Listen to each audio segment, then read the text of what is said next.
육성찰이 네, 말이 에어컨 좀 더 세게 틀면 안 됩니까? 이 상태가 좀 안 좋습니다. 자, 육성찰입니다. 자, 이게 지금 마지막 성찰인데 이 사람은 따로따로 읽지 말고 한꺼번에 이렇게 쭉 같이 연결해서 읽어야 된다고 이야기를 하죠. 그 성찰을 1성찰부터 5성찰의 신의 현존을 증명했습니다. 그래서 이 존재론적 증명 방법에 의해서 신의 현존을 증명했다고 그랬고, 그 다음에 6성찰은 물질적 사물의 현존, 신의 현존에 대해서는 했으니까 이제 물질적 사물의 현존, 그리고 정신과 신체의 실제적 구별에 관하여.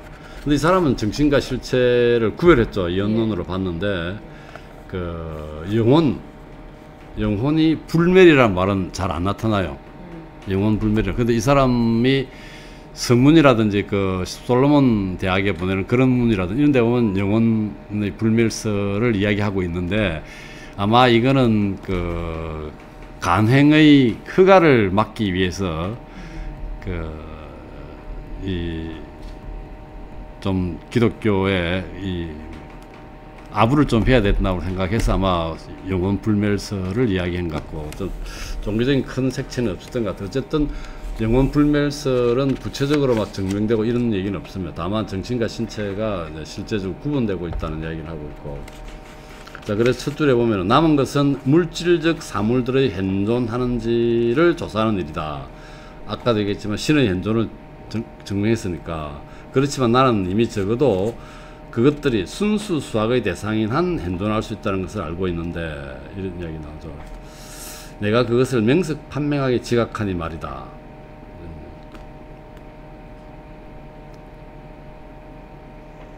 그럼 쭉 나오고 읽어보자 줄인가요? 이뿐만 아니라 내가 이 물질적 사물들에 몰두하는 동안 상상 능력을 사용한다는 것을 경험하는데, 이 상상 능력으로부터 그것들이 현존한다는 사실이 따라 나오는 것으로 보인다.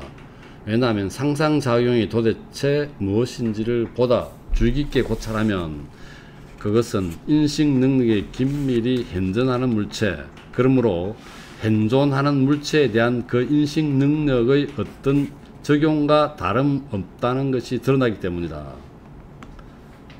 이 상상 능력에 대한 이야기가 나오고, 그 다음에 나는 먼저 상상작용과 순수 지성작용 간의 차이를 조사한다.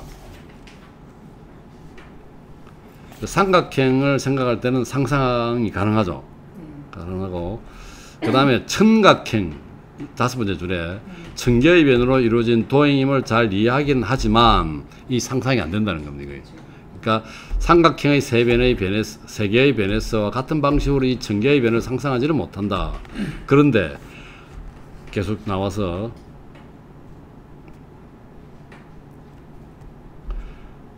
밑에서 10번째 줄인가요? 그러나 문제가 오각형인 경우 나는 물론 이 도형을 청각의 도형과 마찬가지로 상상력의 도움 없이 이해할 수 있다. 그러나 나는 또한 그것을 상상할 수도 있다. 자, 오각형 정도 되면은 상상할 수도 있다는 얘기예요. 뭐 삼각형 상상 가능하고 물론. 그래서 상상하기 위해서는 밑에서 4번째 줄에 나에게 일종의 영혼의 특별한 긴장이 필요하지만 이해하기 위해서는 이러한 긴장을 사용하지 않는다는 것이고, 이런 새로운 영혼의 긴장은 상상작용과 순수 지성작용 간의 차이를 분명히 보여준다는 것이다.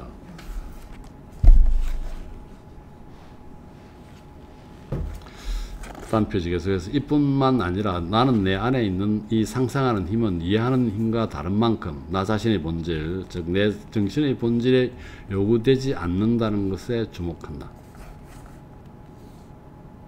순수 지성작용은 정신의 본질에 그게 가는 게 되겠죠. 왜냐하면 내가 상상하는 힘을 가지지 않더라도 그럼에도 불구하고 나는 지금 존재하는 나와 동일하게 있을 것임은 의심의 여지가 없기 때문이다. 이로부터 상상하는 힘은 나와 상이한 어떤 것에 의존한다는 것이 따라 나오는 것으로 보인다.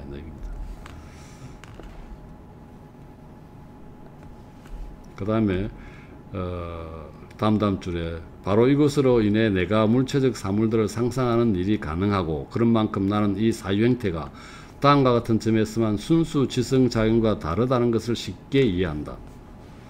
즉 이해하는 동안 정신은 어떤 식으로 자기 자신을 향하고 자신의 내재하는 관념들 가운데 어떤 것을 돌아보는 반면 상상하는 동안 정신은 물체를 향하고 이것 안에서 자기 자신에 의해 이해된 관념이나 감각을 통해 지각된 관념과 일치하는 어떤 것을 직관한다는 것이다. 말하건대 만일 정말 물체가 현존한다면 나는 상상작용이 이렇게 이루어질 수 있다는 것을 쉽게 이해한다. 그리고 상상작용을 설명하는데 이만큼 적합한 다른 어떤 방식도 떠오르지 않기 때문에 나는 이로부터 개연적으로 물체가 현존한다고 추측한다. 개연적으로 추측한다는 겁니다. 그래서 그 다음 계속해서 마지막 패러그를 보면은 개연적으로만이다 적어놓고 내 상상작용 안에서 발견하는 이 물체적 본성에 대한 판명한 관념으로부터 어떤 물체가 현존한다는 것을 필연적으로 결론 짓는 논거를 취할 수 있다고는 보지 않는다는 겁니다. 개연적으로 물체가 현존한다고 추측합니다. 그런데 나는 순수 수학의 대상인 이 물체적 본성 외에 이만큼 판명하기는 아니지만 뭐 삼각형이나 이런 것들이죠. 다른 많은 것들 이를테면 색, 소리, 맛, 고통 및 이와 유사한 것들을 상상하곤 한다. 그리고 이것들은 감각들을 통해 더욱 잘 지각되고 감각들에서부터 기억을 매개로 상상력에 이르렀던 것으로 보이기 때문에 이것들을 보다 적절히 다루기 위해서는 동시에 감각들도 다루어야 하고 또 내가 감각이라고 부르는 사유 행태를 통해 지각되는 것으로부터 물체적 사물들의 현존을 위한 어떤 확실한 논거를 가질 수 있는지를 보아야 한다. 그래서 이제 감각으로 넘어갑니다. 지금. 자, 그래서 나는 여기서 우선 내가 이전에 감각을 통해 지각한 것으로서 도대체 어떤 것들을 참이라고 여겼는지 또한 어떠한 근거들로 그렇게 여겼는지 되돌아볼 것이다. 그 다음에 의심하게 된 근거를 곰곰이 지어볼 것이고 그 다음 마지막으로 지금 그것들에 대해 무엇을 믿어야 하는지를 고찰할 것이다.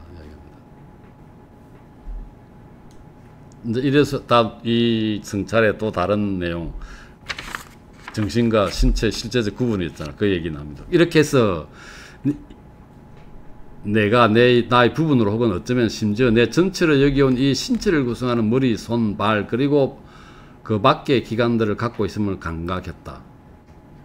그리고 나는 이 신체가 다른 많은 물체들 사이에 놓여있고 이 물체들로부터 여러 가지로 유리하게 혹은 불리하게 영향을 받을 수 있음을 감각했고 나는 그 유리함을 어떤 쾌락의 감각에 따라 불리함을 고통의 감각에 따라 측정하고 있었다. 쾌락이 좋은 거고 고통은 안 좋은 거. 고통과 쾌락의 허기, 갈증 이런 류의 다른 욕구들도 내 안에서 감각했다. 마찬가지로 쾌활에 대한 슬픔에 대한 분노에 대한 그리고 이와 유사한 다른 정념들에 대한 특정한 신체적 경향성을 감각했다. 반면 내부에서는 물체들의 연장들, 형태들, 운동들 외에 단단함, 열 및 다른 촉각적 성질들을 물체들 안에서 감각했다. 신체에 대한 감각, 그 다음에 외부의 물체들의 감각, 이뿐만 아니라 빛과 색과 냄새와 맛과 소리를 감각했고 이것들의 다양성에 따라 하늘, 땅, 바다 그리고 나머지 물체들을 서로 구별하고 있었다. 그리고 이 모든 정질들에 대한 관념들이 내 사유에 나타났고 나는 오직 이 관념들만을 본래 그리고 직접적으로 감각했기 때문에 내가 내 사유와 전적으로 상이한 어떤 것, 즉 이 관념들이 유리하는 물체들을 감각한다고 여긴 것은 분명 근거 없는 것이 아니었다. 감각은 자기 사유에 나타났고 이 관념들이 이 관념들이 유리하는 물체들을 감각한다고 자기는 생각했다는 거죠. 그래서 이 근거가 없는 게 아니라는 거죠. 자기 이 감각하는 것이 이해는 안 나지만 그 관념이라는 게 늘 이제 공통된 것이거나 일관된 것이기 때문에 이제 또 그거를 이 사람은 사유 행태가 관념으로 나타나기 때문에 네. 정신이 그렇게 이 감각도 역시 마찬가지로 관념들로 나타났다는 거죠. 그렇죠. 왜냐하면 나는 이 관념들이 전혀 내 동의 없이 나에게 불쑥 나타난다는 것을 경험했고 그래서 감각은 수동적이고 피동적이라는 말이 있었죠. 그래서 그만큼 내가 아무리 원해도 어떤 대상인 감각기관에 현존하지 않았으면 나는 그것을 감각할 수 없었을 것이고 그것이 현존했을 때는 감각하지 않을 수 없었을 것이기 때문이다. 그리고 감각을 통해 지각된 관념들은 성찰하면서 내가 뻔히 알면서 지어낸 관념들 가운데 어떠한 것보다 혹은 내가 내 기억에 각인된 것으로 관찰한 관념들 가운데 어떠한 것보다 훨씬 더 생생하고 명확하며 심지어 그 나름대로 더 판명했으므로 그것들이 나에게 유리하는 것은 가능하지 않는 것으로 보였다.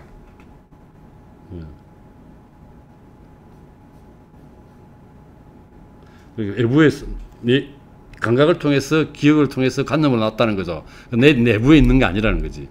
그 얘기고 나 자신에서 유리하는 것은 가능하지 않은 것으로 보였다. 그러므로 그 관념들은 다른 특정한 사물들에서 도래했을 것이라는 점이 남아 있었다.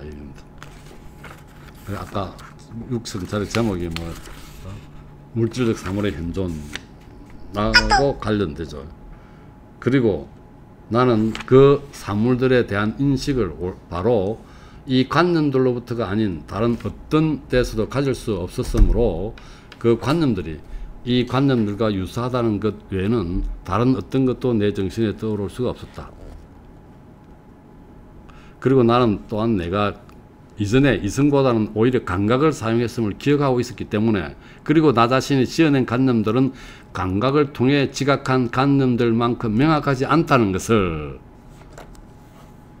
전자의 대부분은 후자의 부분들로 구성되어 있다는 것을 보고 있었기 때문에 전자라 하는 것은 지어낸 관념이고 후자는 지각한 관념들이겠죠. 이게 슈퍼셋이라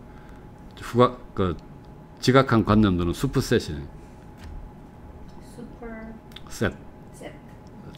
집합으로 보면은 다 포함하고 있다는 거지. 이거 지어낸 관념을. 나는 내 감각 안에 먼저 갖고 있지 않았던 것은 지성 안에 전혀 갖고 있지 않다고 쉽게 확신하고 있었다.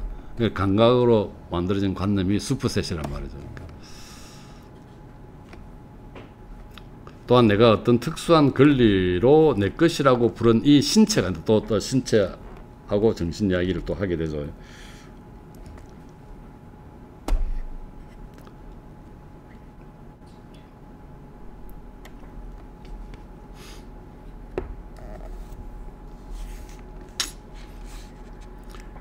내 것이라고 부른 이 신체가 다른 어떤 물체보다 더 나에게 속한다고 여긴 것도 근거 없는 것은 아니었다. 왜냐하면 나는 신체로부터 다른 모든 물체들과는 달리 결코 떨어질 수 없었고 모든 욕구와 정념을 신체 안에서 그리고 신체를 위해 감각했으며 마지막으로 고통 및 간지럼을 외부 신체에 위치한 다른 물체에서가 아니라 신체의 부분들에서 감지했기 때문이다. 신체는 좀 특별한 그죠. 내가 뭐 내 거 아니라고 이게 지금 주는 정신입니다. 신체를 바깥으로 보기도 그렇죠. 그래서 이 사람은 합성된 거라고 그랬죠. 정신과 신체가 합성되어 있다고 그랬는데 이 얘기 계속하고 있습니다. 저 위에 나는 내가 감각 안에서 먼저 갖고 있지 않았던 것은 지성 안에 전혀 갖고 있지 않다고 확신하고 있었다. 그럼 옛날에 근데 지금 아니란 얘기예요? 아니면 감각 안에 먼저 갖고 있지 않았던 것은 지성 안에 전혀 갖고 있지 않다고 쉽게 확신하고 있었다.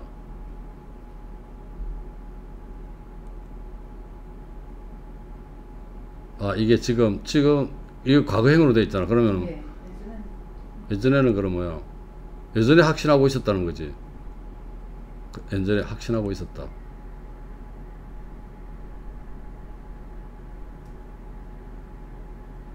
그런가?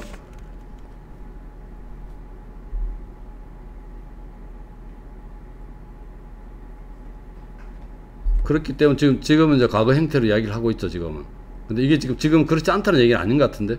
그건 아닌 것 예. 같은데 과거에도 그랬는데 지금은 과거형이잖아, 이게 지금. 확신하고 있었다는 게. 네, 있었다. 있었기 때문에 아까도 보면, 위에 보면은 구성되어 있다는 것을 보고 있었기 때문에, 그러니까 지각한 관념들이 슈퍼셋이라는 거지. 이 지어낸 관념보다는 크다는 거죠. 그럼 지어낸 관념이 지각한 관념들의 부분으로 되어 있기 때문에 그걸로 구성되어 있다는 것을 보고 있었기 때문에 이 확신하고 있었다고 이야기하고 있죠. 지금은 이야기 안 하고 있는 것 같은데. 예전에는 자신이 지각한 관념들보다는 지어낸 관념이 덜 명확했다. 이 사람은 뭐냐면은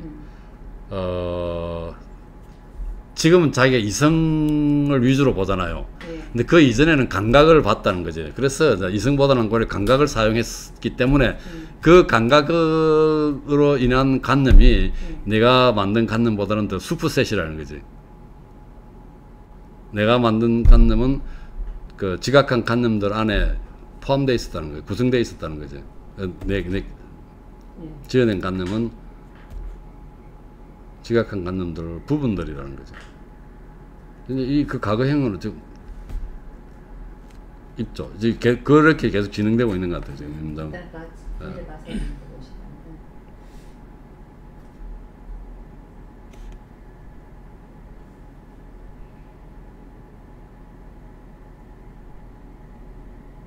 그러나 내가 어떠한 것인지 모르는 이 고통의 감각에서 왜 영혼의 어떤 슬픔이 간절함의 감각에서 왜 어떤 기쁨이 생기는지 내가 흙이라고 부르는 내가 어떠한 것인지 모르는 이 위의 쓰라리면 나에게 먹을 것을 그러나 뭐 죽이 나무 이런 것들은 뭡니까? 자연이 나에게 그렇게 가르쳤기 때문이라는 것 외에 나는 사실 다른 근거를 갖고 있지 않았다. 신체적으로 인한 어떤 문제점들이 왜 그런지 잘 뭐 근거는 없다는 얘기고, 여기서는 자연이 그렇게 나에게 가르쳤다는 얘기죠. 가르쳤다는 거. 왜냐하면 이 쓰림과 먹을 것을 취하려는 의지 사이에 또는 고통을 가져오는 것에 대한 감각과 이 감각에서 발생하는 슬픔의 사유 사이에 근친성은 전혀 없었기 때문이다.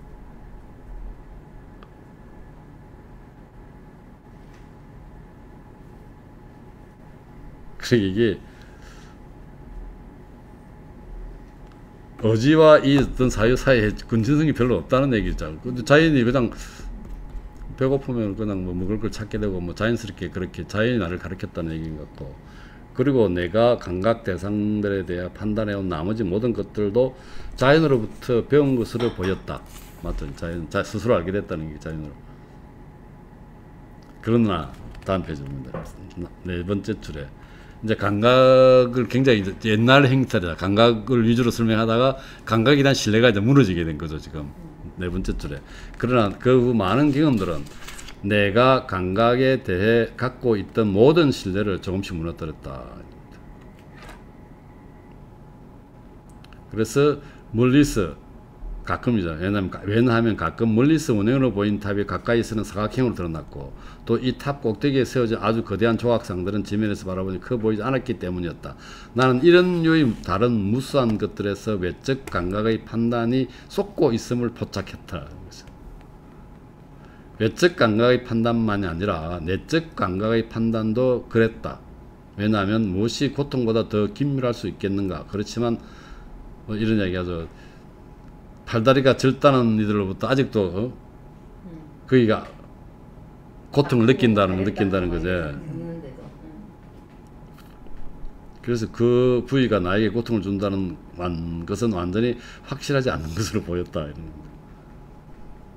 그 다음에 뭐 책은 극히 일반적인 의심의 근거 두 가지를 추가했다. 첫 번째는 내가 깨어있는 동안 강강한다고 믿지 않았던 것은 내가 또한 언제나 자원은 또한 강강한다고 여길 수도 없다는 것.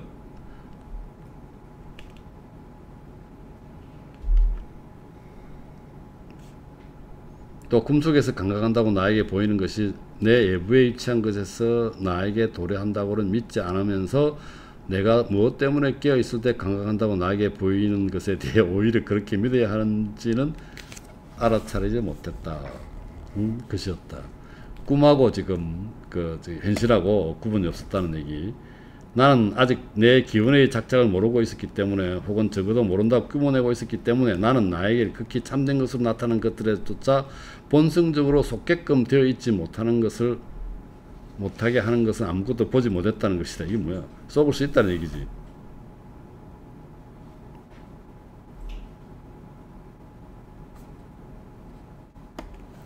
의심을 근거 속을 수도 있다는 거. 그 다음에 꿈과 그 현실의 구분 이런 얘기. 그리고 이전의 감각적 사물들에 대한 진리를 나에게 확신시킨 근거들에 관해 말하자면 이것에 답하는 것은 어렵지 않았다. 왜냐하면 자연은 이성이 제지한 많은 것들로 나를 몰아가는 것으로 보였으므로 자연이 가르친 것들을 크게 신뢰해서는 안 된다고 여겼기 때문이다.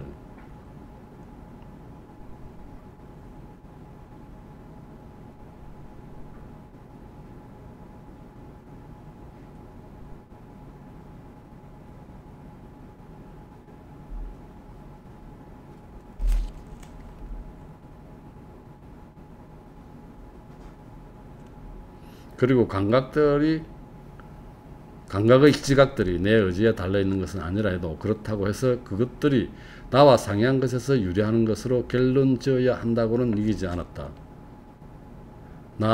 왜냐하면 나에게 아직 알려지지 않고 있더라도 그 지각의 산출자인 어떤 능력이 어쩌면 나 자신 안에 있을 수도 있기 때문이다.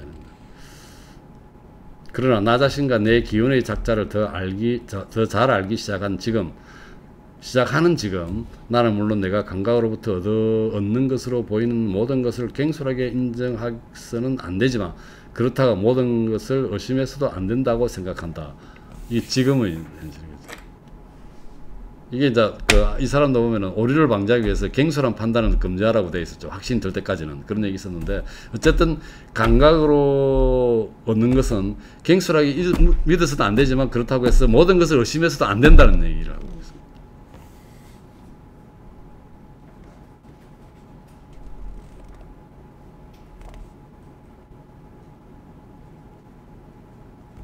그 다음에 밑에 5번째 줄이에요. 따라서 나는 현존한다는 것을 내가 알고 있다는 바로 이 사실로부터 그리고 그동안 나의 본질에 속하는 것은 나는 사유하는 것 오직 이것뿐임을 내가 깨닫고 있다는 바로 이 사실로부터 나의 본질이 나는 사유하는 것 이 하나에 있음을 나는 정당하게 결론 짓는다.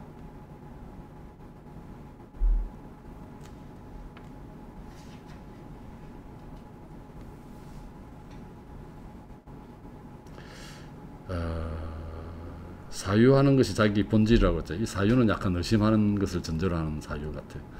자, 그 다음에 내가 신체를 갖고 있고 이것과 아주 밀접하게 결합되어 있다고 해도 한편으로 나는 연장된 것이 아니고 신체가 연장된 거죠.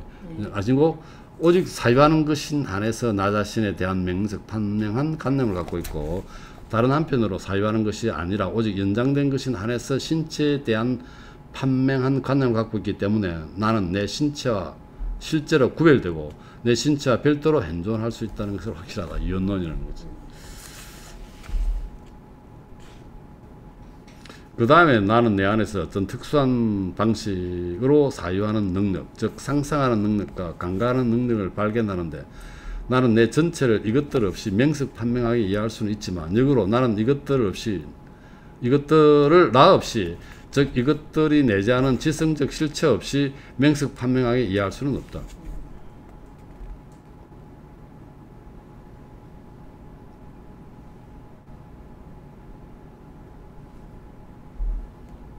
왜냐하면 이 능력들은 그 형상적 개념 안에 어떤 지성작용을 포함한다는 거죠. 포함하며 이로부터 나는 이 능력들이 양태들이 사물과 구별되듯이 나와 구별된다는 것을 지각하기 때문이다.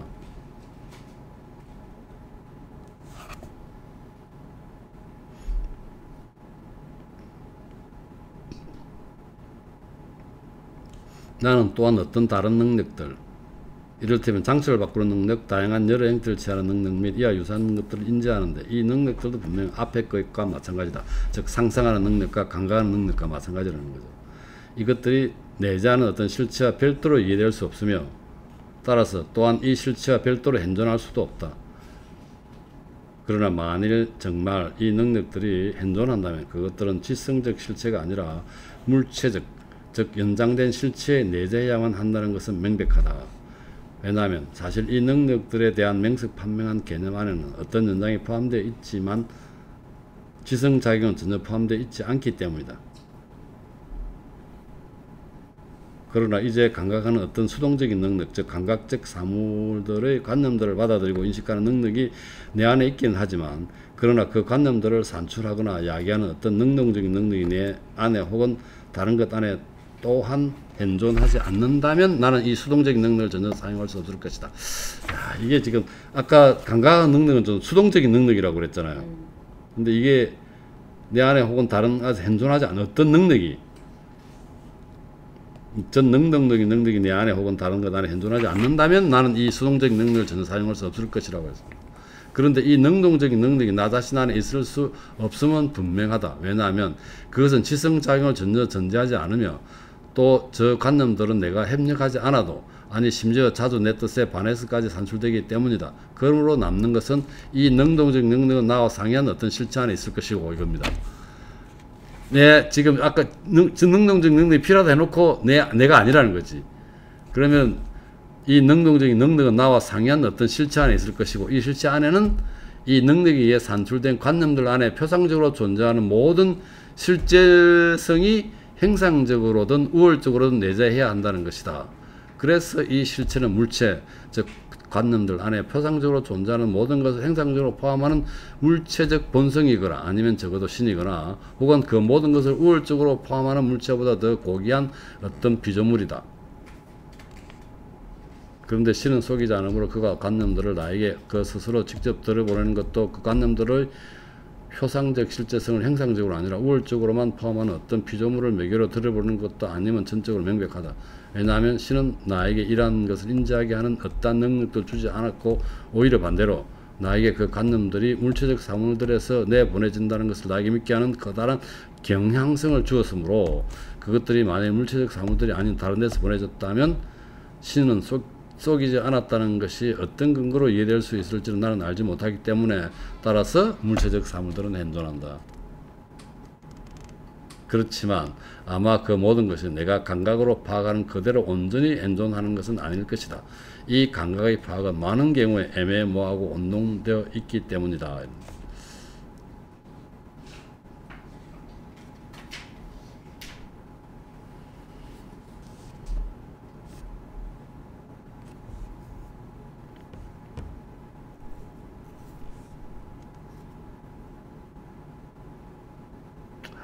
그다음 대충 넘어가고 너무 늦어가서 안 되겠다. 빼고 넘어가고 113쪽에 해미대 5번째 줄, 6번째 줄인가?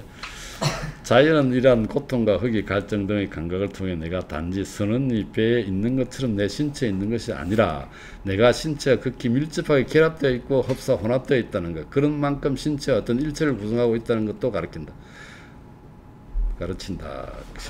실로 그렇지 않으면 신체가 상처를 입을 때 사유하는 것과 다름없는 나는 그로 인해 고통을 느끼는 것이 아니라 오히려 선원이 배 안에서 부서지는 것을 시각으로 지각하는 것처럼 이 상처를 순수 지성으로 지각할 것이다. 그렇지 않죠? 우리가 지금 이런 흑이 갈증 고통 이런 것을 느낄 때 순수 지성으로 지각하는 것이 아니죠. 그리고 그 신체가 먹을 것이나 마실 것이 필요할 때 나는 이것을 명확하게 이해할 것이고 혼돈된 흑이와 갈증의 감각을 갖지는 않을 것인다. 따로따로 순수 지성으로만 판단한다면, 지각한다면.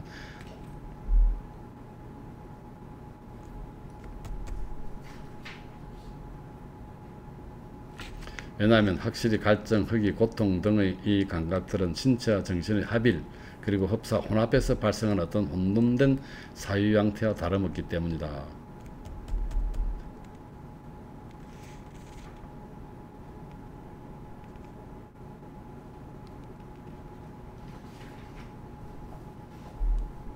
그래서 이게 지금 신체와 정신은 별도지만 특별하게 지금 혼합되어 구성되어 있다라는 것을 설명하고 있습니다.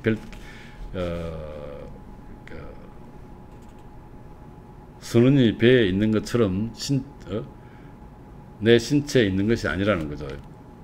그런 식의 표현을 하면서 이 두 개는 결합되어 있다는 얘기입니다.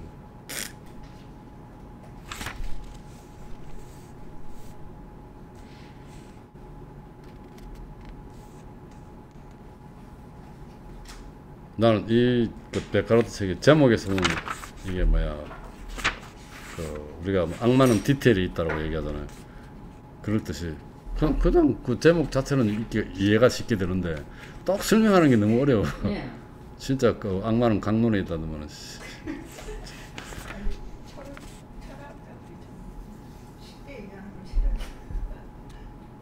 이 사람도 그 사람 그 옛날 사람 욕하듯이 마찬가지네. 우리도 이 사람 욕할 이 사람 욕할 수 있네. 똑같죠. 그래 좀 쉽게 말하면 될 텐데. 그러게. 꼬고 꼬아가지고. 예. 부정.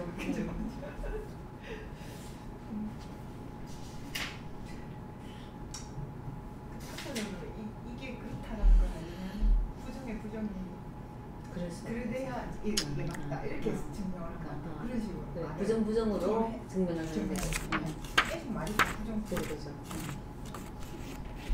이게 아니니까 그래서 가도 아닌 것이 밥 먹으러 가려면 좀 빨리 꺼내야 되는데. 자, 이뿐만 아니라 자연은 또한 내 신체 주변에 내가 어떤 것은 추구해야 하고 어떤 것을 기피해야 하는 여러 다양한 물체들이 현존한다는 것도 가르친다. 자, 밑에 5번째 줄, 7번째 줄에 그러나 자연이 가르친 것 같지만 분별 없이 판단하는 어떤 습관으로부터 받아들인 다른 많은 것들이 있는데 이 때문에 그것들은 쉽게 거짓일 수 있다. 이를테면 내 감각을 자극하는 것이 전혀 눈에 띄지 않는 모든 공간은 진공이라는 것. 뜨거운 물체 안에는 예를 들어 내 안에 있는 열의 갖는 것과 완전히 유사한 어떤 것들이 있다는 것. 하얀 물체나 푸른 물체 안에는 내가 감각하는 것과 똑같은 하얀색이나 푸른색이 있다는 것. 이런 것들이 잘못된 거라는 얘기죠.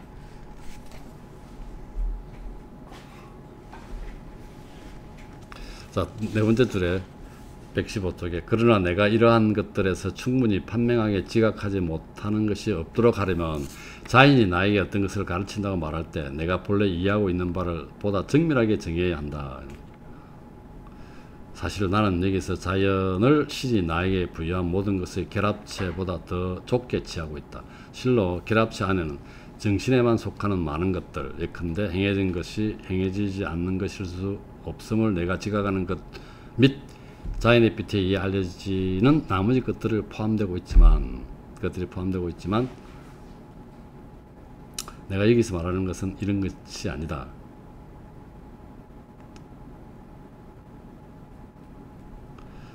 참 말 어렵게 한다. 내가 다루는 것은 이러한 것도 아니면 오직 신이 정신과 신체로 합성된 한에서 나에게 부여한 것들이라는 거죠.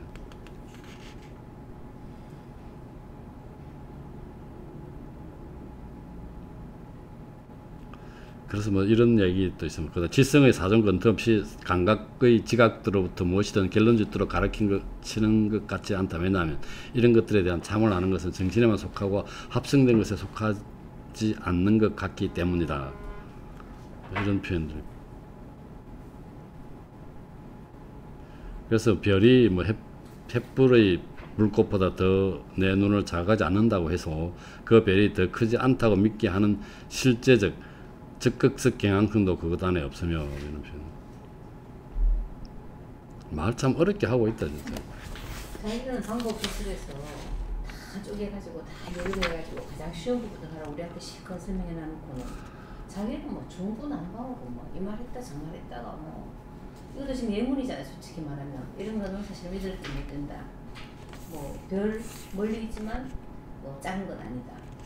눈에 뭐 자극적이지 않지만 엄청난 뭐 에너지를 갖고 있는 것이다. 이런 말하면 될 게 있는데 엄청 어렵게 말한다니까. 그 악마는 디테일이 있다는 게 그 맞아 116쪽에 보면은 또 뭐 그런 얘기들.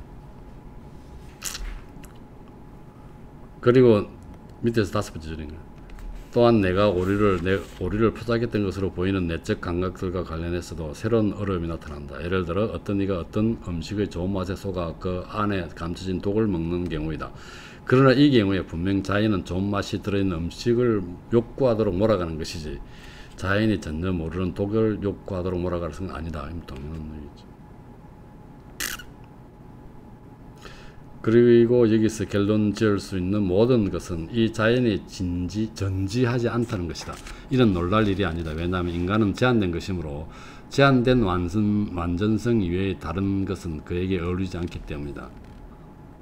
그렇지만 자연이 우리를 몰아가는 것들에서조차 우리는 드물지 않게 오류를 범한다. 이 그 접속사가 가끔가다 앞에 좀 안 맞는 경우도 우리 저 생각에 그런 경우도 있어. 어쨌든 제한된 것이기 때문에 당연히 자연이 우리를 몰아가는 것조차 우리는 드물지 않게 우리를 몰아죠. 병자들이 자기한테 해가 되는 음료나 음식을 욕구하는 경우.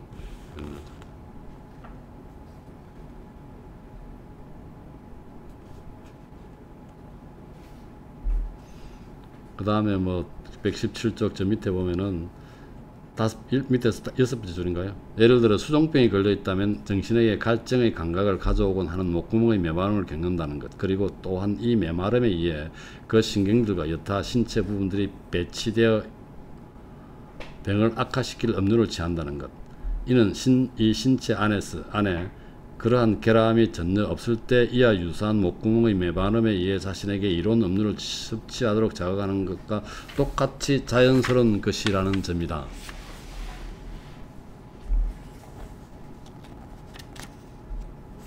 근데 이런 거죠. 그러니까 자연스럽게 되려면 수종병 걸린 사람도 음료가 안 좋으니까 음료를 너무 마시게 해야 되는데 왜 그 욕구하도록 하냐 이거지.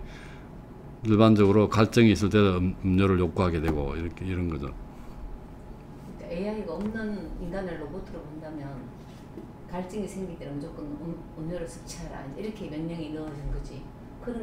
그게 자연인데 그게 수종병 걸린 사람도 그렇게 되고 예. 정상적인 사람도 그렇게 된다는 거죠. 이제는 AI를 탑재시키면 이제 이 예문을 못 쓰는 거지.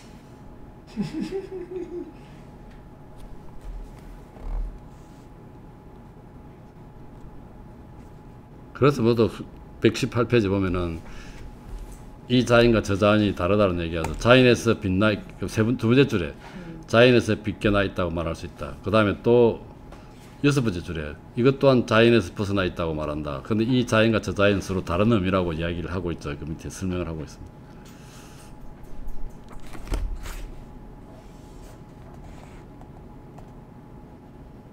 그러니까 이 사람은 자연을 참으로 만들고 싶고 또 신에게서 따라 나오는 뭐 그런 것들로 좀 보고 싶은데 실제로는 우리는 그 자연을 보고도 오류를 범하는 일이 더 많잖아요. 근데 결국 이 사람은 그대로 받아들이자는 거죠. 그렇죠? 받아들이면서 이렇게 설명하고 있죠. 뭐 그냥 수종병 걸린 사람도 음료를 뭐 원하고 목 마른 사람도 음료를 원하는데 일반적으로 많은 대부분의 경우가 수종병 걸린 사람이 아니라는 거지.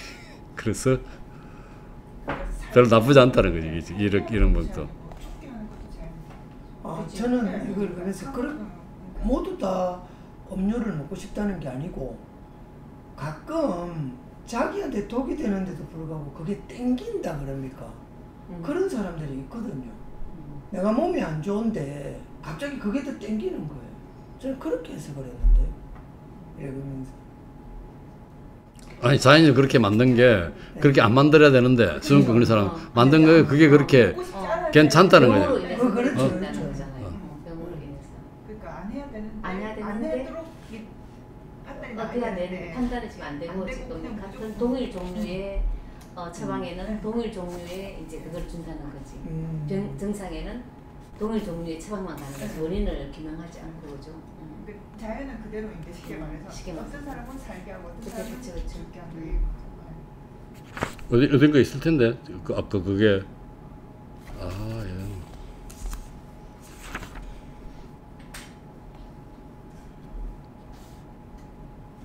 그래서 이 사람이 하는 말은 어떻게 해서든지 간에 어떻게 해서 신의 선성은 이렇게 이해된 자연이 속이는 것을 막지 않는 것을 탐구합니다. 자기 이제 결론은 자연이 의도적으로 속이진 않을 테니까 어떨 때는 이렇게 되고 또 저렇게 되는 우리가 이제 탐구해볼 일이 우리한테 과제가 이런 얘기 아닐까. 그 122쪽에 보면은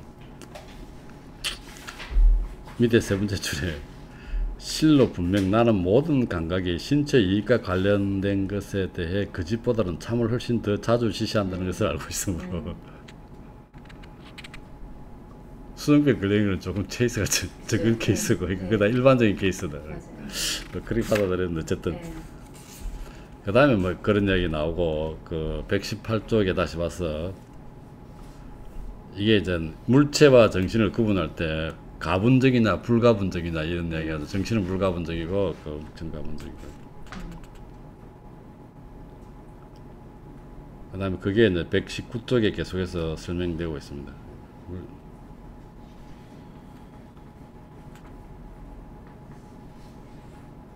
그러니까 다섯 번째 줄인가요? 의지 능력, 감각 능력, 이해 능력 등이 정신의 부분들이라고 말할 수도 없는데 의지하는, 감각하는, 이해하는 것은 하나의 동일한 정신이기 때문이다. 이런 얘기. 이것도 역시 불가분의 얘기고. 이 사람은 이 정신과 육체가 만나는 점이 있습니다. 송가선이라고. 이걸 이제 했었죠. 이 이론을 내세웠는데. 송가선? 예, 송가선. 내 어딘가 뒤에 있대요.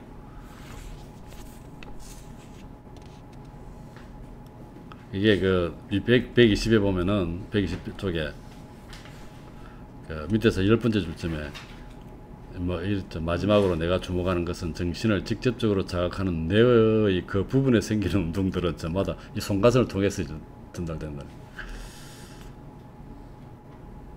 요즘 과학적 용어로는 해마 뭐 이런 거 아닙니까? 요즘은 과학적 용어랑 틀린 거네.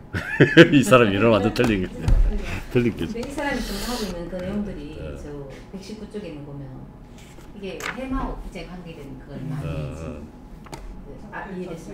우리가 감각하고 지각하고 뭐 이제 이래가지고 받아들이는 거 다 수동적 능력이라고 그랬잖아요.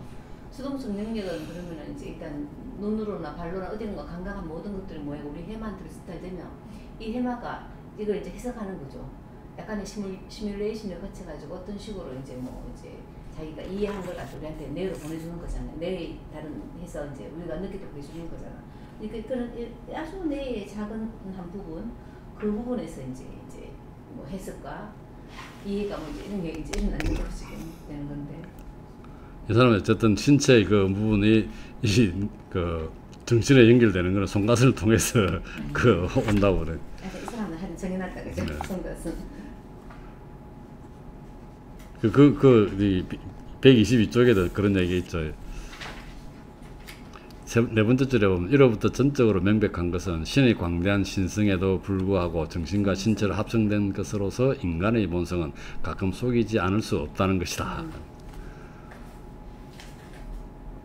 완전히 동일한 운동이 발이 아니라 신경을 발에서 뇌까지 이어주는 부분들 중 다른 아무데나 일으킨다면 혹은 심지어 바로 내 안에 일으킨다면 고통은 발에 있는 것처럼 감각될 것이고 그런 감각은 자연적으로 쏟게 될 것인데 이런 표현.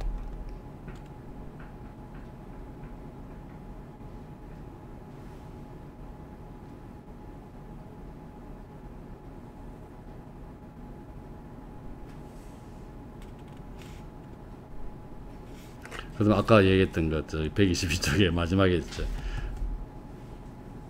그리고 이 고찰은 내가 나의 본성이 노출되기 쉬운 모든 오류를 깨닫게 하는 것만이 아니라 그 오류들을 쉽게 교정하거나 피할 수 있게 하는 데도 많은 도움을 준다. 실로 분명 나는 모든 감각이 신체 이익과 관련된 것에 대해 거짓보다는 참을 훨씬 더 자주 지시한다는 것을 알고 있으므로, 그리고 나는 어떠한 동일한 것을 조사하기에 거의 언제나 이 감각들 대부분을, 그래서 현재를 과거와 연결하는 기억을, 그리고 이제 오류의 모든 원인을 통견한 지성을 사용할 수 있으므로 나는 더 이상 감각들이 날마다 나에게 en시하는 것이 거짓이 아닐까 두려워할 필요는 없다. 이성이 있다는 얘기죠. 그래서 대부분은 뭐 확실하겠죠. 그런 근거 없는 게, 믿을 수 없는 게 있다는 얘기인데, 그런 다 의심할 건 아니라는 얘기고, 오히려 지난 며칠간의 과장된 의심들, 특히 내가 깨어있음과 구별하지 않았던 꿈에 관한 극도의 의심을 우스운 것으로 내쫓아야 한다. 그런 얘기들. 깨어있음과 꿈 사이에 큰 차이가 있음을 알아차리기 때문이다. 이런 꿈의 가설도 뭐 쥐가 만든 가설 같은데 쥐가 또 때려치웠다. 이 사람 자연으로부터 우리가 받게 되는 그런 모든 오류도 사실 지성을 이용하면 그것이 오류인지 이제 분석해낼 수 있다, 판명할 수 있다. 있잖아요. 자, 그래서 마지막 123쪽 밑에서 7번째 줄에, 그리고 만일 그것들을 조사하기 위해 모든 감각, 기억, 지성을 소환한 후 그중 어떤 것을 통해서도 그 밖의 것들과 반대되는 것이 나에게 전혀 보고되지 않는다면 나는 그것들의 진리성에 대해 조금도 의심해서는 안 된다. 감각, 기억, 지성 다 사용한 후에. 왜냐하면 신은 속이지 않는다는 사실로부터 나는 그러한 것들에서 속지 않는다는 것이 일반적으로 따라 나오기 때문이다. 그러나 행위의 긴박함은 아주 정확한 조사를 위한 지체를 늘 허락하는 것이 아니기 때문에 인간의 삶은 특수한 것들에서 오류에 종종 노출될 수 있음을 신해야 하고 우리 본성의 나약함을 인정해야 한다. 이 결론 같은데. 네.